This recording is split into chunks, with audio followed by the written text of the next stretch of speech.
I am a registered Republican. My dad was the president of American Pipeliners Association, so I came by it rather naturally. Voted for the president, supported him, but I really want to apologize. I mean, I'm looking at this awful picture of the Obamas. What an embarrassment to our country. All this man does is tell lies. He is not worthy of the presidency. He takes bribes blatantly, and now he's being a racist blatantly. They were supposed to deport the dangerous criminals. They were not supposed to go after small children, storm schools, bring terror upon, the little kids and the women and children, not just the immigrants in the school. All the children are scared. This is not a decent man. What's up, everybody? Major retired Richard Ojeda here, and a diehard Trump fan, a MAGA loyalist, an NFT card buying, red cap wearing, Trump flag waving, longtime registered Republican is now swimming in regret over his brain dead decision to not only support Donald Trump once, but 3 times. That's insanity. Doing the same thing over and over again and expecting a different result. This is not an honest man. He openly takes bribes. He's pathetic as a president, and I just want to apologize to everybody in the country for supporting this rotten man. And it's not just because he admits that he got sucked in by the stupidity of the so-called job creation lie. It's because he finally had enough. John, did you vote for him in all 3 elections? I did. I was sucked into the stupidity of creating jobs, and there are no more jobs in New Mexico. Things are worse than they were before. You cannot find a primary care position. He couldn't live inside his own skin anymore, realizing what he was actually supporting, realizing who he had aligned himself with, realizing the dark agenda he helped enable. He couldn't keep lying to himself. And he did what so many Republicans in Congress are absolutely terrified to do.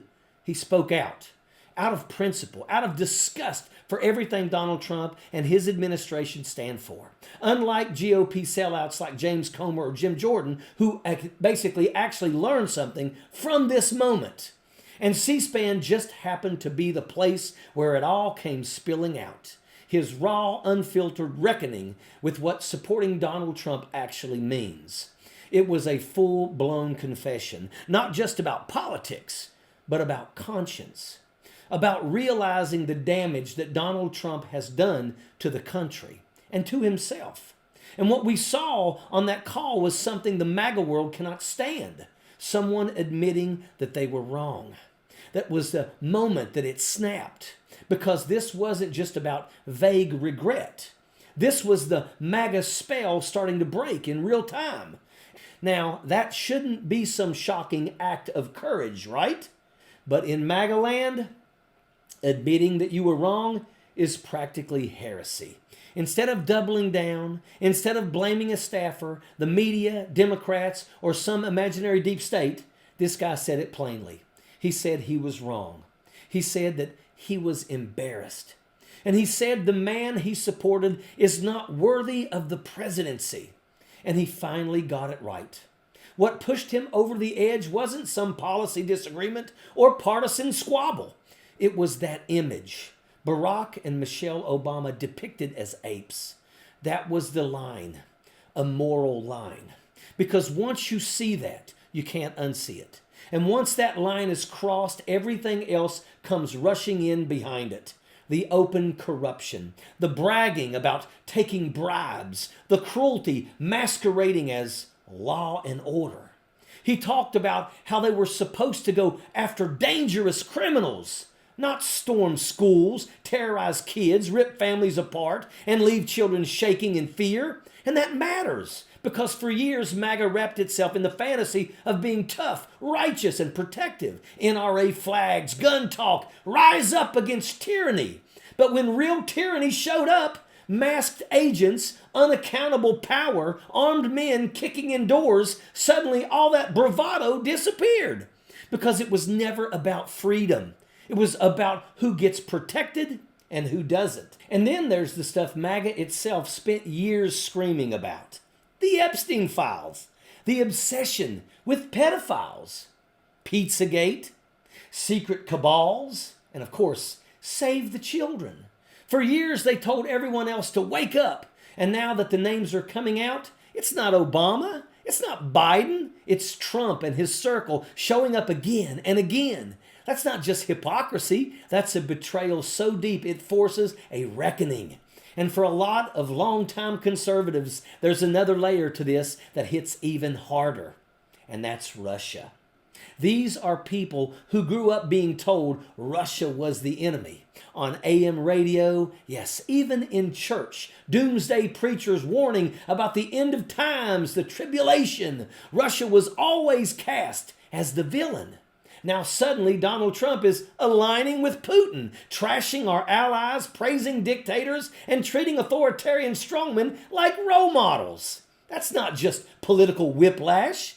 That's a worldview collapsing.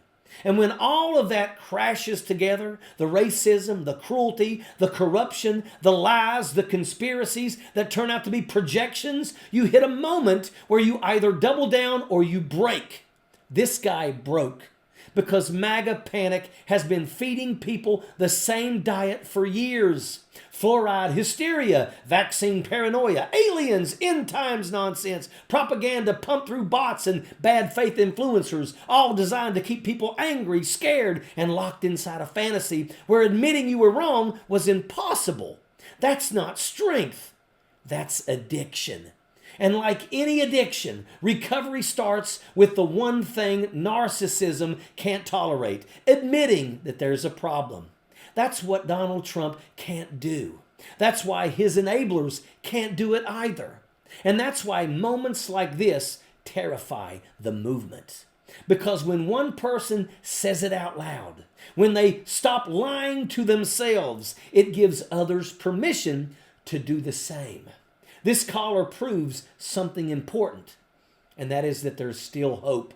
Hope that people can wake up. Hope that they can confront what they're supported, what they've been supporting for years. Hope that they can admit they were wrong and choose a different path, something better than cruelty, corruption, alignment with dictators, and the protection of predators and their enablers. And if he can do it, then MAGA can do it too. And that's a fact. Sappers clear the way, airborne all the way.